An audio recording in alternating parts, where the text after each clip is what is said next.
Oke, gimana sih syarat-syarat dari pernikahan itu, terutama untuk perbaikan generasi selanjutnya agar nggak stunting lagi? Kan nggak mau kan nanti di manifest terus ketahuan anak-anak kita gitu bilangnya kalau inner childku terluka, terus kayak orang tuaku gimana gitu.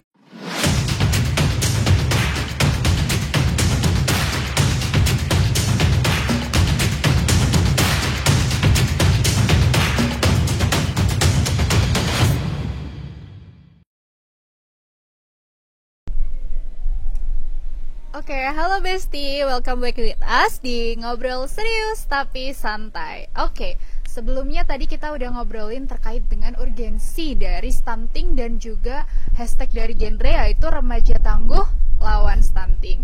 Oke, selanjutnya kita mau ngobrolin tentang yang hampir mirip sama stunting, yaitu adalah Catin. Oke, mungkin ya banyak yang belum tahu Catin itu singkatan dari apa sih Kak? Catin, kalau tadi stunting ya, sekarang Catin. Nah, Catin itu calon pengantin. Jadi memang kalau ya calon pengantin kita nyebutnya Catin, lebih singkat gitu. Gitu, Kak. Nah, terus juga Catin ini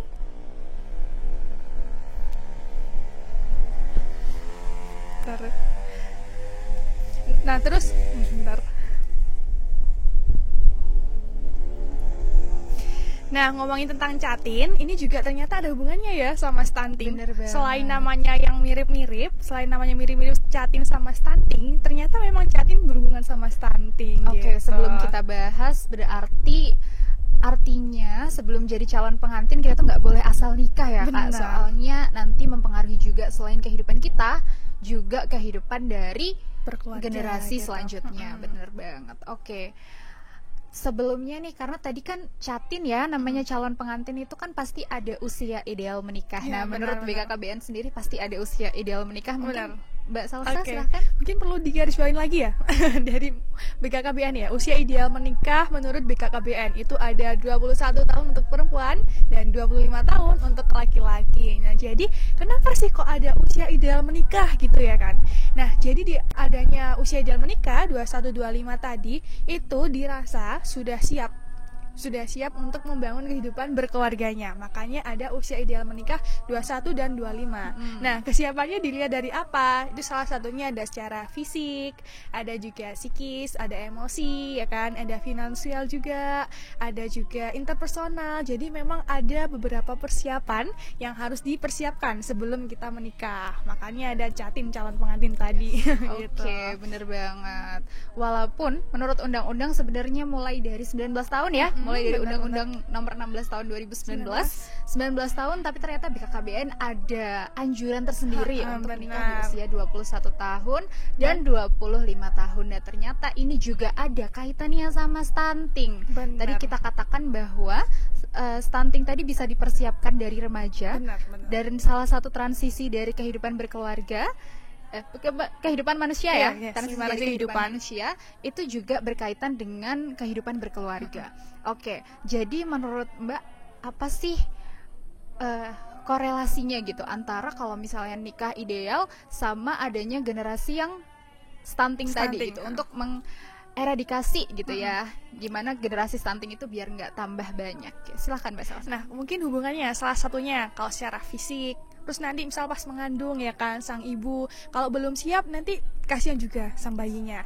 Terus kalau secara emosi, nah kalau remaja itu biasanya kan orang-orang kenalnya remaja itu labil. Nah, takutnya kalau udah nikah ada banyak masalah yang terjadi ya kan, entah itu masalah yang kecil atau besar, tapi takutnya nanti karena emosinya tadi yang belum stabil nanti minta cerai, terus takutnya juga ada kekerasan dalam rumah tangga.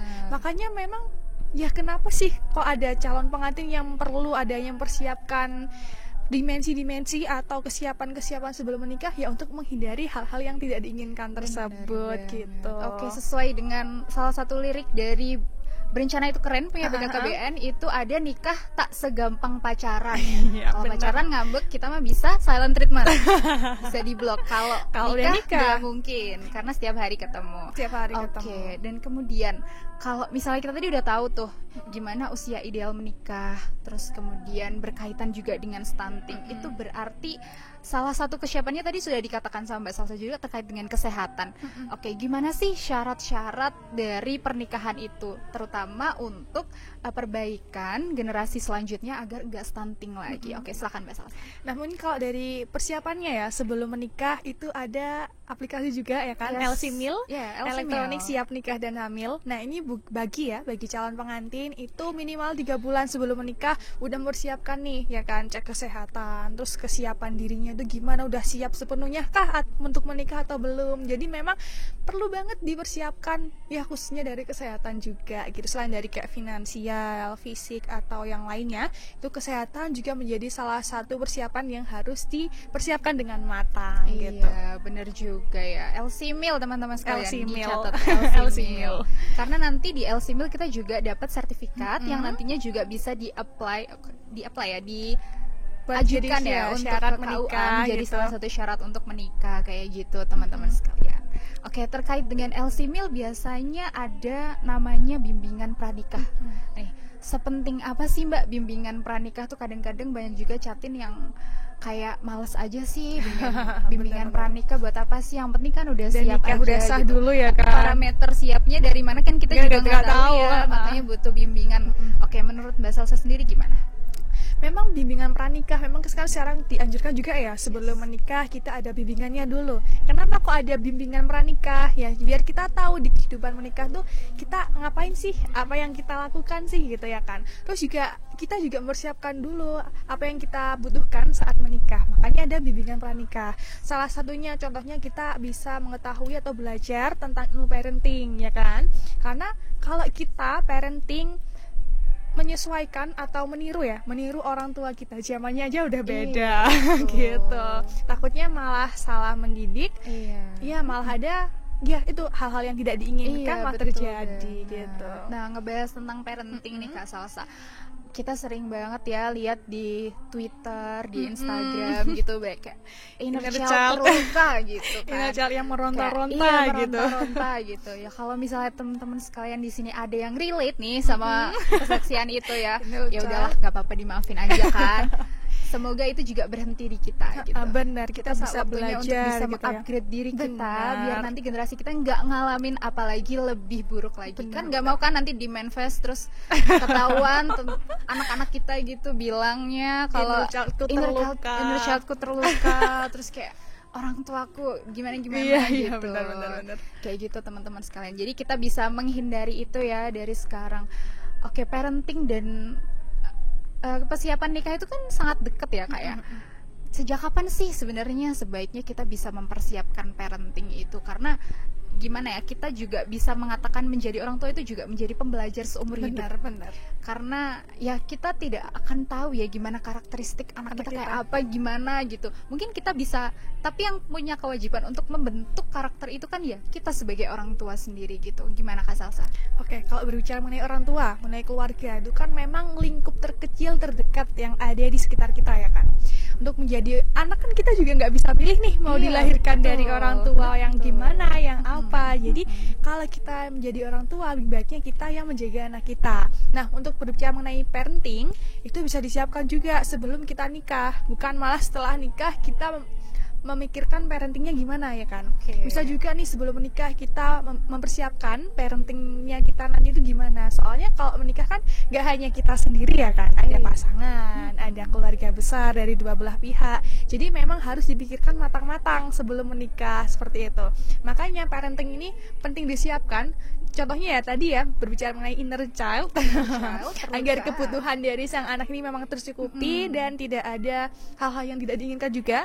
Karena memang parenting ini penting ya, hasilnya nggak hanya kelihatan sekarang, tapi juga berkepanjangan. Iya, gitu. Betul banget. Karena long termnya jauh lebih banyak ya daripada short termnya gitu. Yang kita rasakan mungkin gimana nanti anak-anak itu bisa punya kepercayaan diri yang lebih baik, bisa memiliki kecerdasan emosional, SQ, EQ, IQ yang baik kayak gitu. Jadi itu juga bisa dibentuk dari adanya parenting yang baik kayak gitu. Mungkin kalau misalnya dari parenting ini nih Kak Salsa, mungkin ada pesan-pesan tersendiri nggak sih buat teman-teman remaja yang kira-kira mau nyoba buat curi start nih buat parenting. Mungkin kan kalau misalnya kita remaja kita biasanya mempersiapkan ya, karena sekali lagi kita juga harus menyesuaikan dari karakteristik dari anak tersebut gitu. Nanti mungkin setelah menikah dan setelah punya anak kita juga perlu ilmu parenting lain gitu, karena ya kembali lagi kita juga taunya cuma ilmu-ilmu yang sebaiknya diturunkan dari orang tua yang seharusnya kita upgrade terus gitu. Oke, dan mungkin parenting juga nggak segampang yang dilihat. Iya, nggak segampang yang dilihat gitu. Oke, silakan Kak Salsa. Oke, mungkin dari untuk parenting ya, dimulai dari remaja. Sekarang kan juga banyak nih, entah dari sosial media, dari buku ataupun apapun itu, buku tentang improvement diri ya kan, cara memperbaiki diri gitu. Itu bisa banget dilakuin atau diterapkan dengan cara merencanakan juga nih ke depannya mau seperti apa. Terus misal kita ada parenting dari orang tua kita, pola asuh dari orang tua kita yang mungkin kita ngerasanya nggak cocok nih, bisa juga disesuaikan atau diterapkan juga pas nanti kita udah berkeluarga. Yang penting kita itu sih harus merencanakan sama tahu ya kan mau kedepannya mau dibawa kemana agar sesuai dengan ekspektasi. Nah, tapi ya jangan berekspektasi terlalu tinggi ya kan. Ya yang penting harus direncanakan juga, terus tahu arahnya mau dibawa kemana, terus juga mau bertumbuh kembang, mau berprogres bersama, karena kalau di keluarga kan kita juga ada pasangan nih. Nah, kalau caranya kalau sebelum menikah, sebelum berkeluarga, merencanakannya juga kita perlu banyak lagi belajar gitu. Oke, perlu banyak lagi belajar. Highlightnya di situ ya, perlu banyak lagi belajar. Oke. Balik lagi ke topik utama kita yang awal tadi terkait dengan pernikahan dini. Teman-teman sekalian, mungkin kita bisa katakan pernikahan dini itu yang di bawah dari usia yang sebaiknya, yang benar-benar disarankan oleh pemerintah. Baik itu BKKBN apalagi undang-undang apalagi BKKBN gitu ya. Oke. Jadi menurut Kak Salsa, masalah pernikahan dini yang ada di sekitar kita itu se-urgent apa sih dan sepenting apa sih buat kita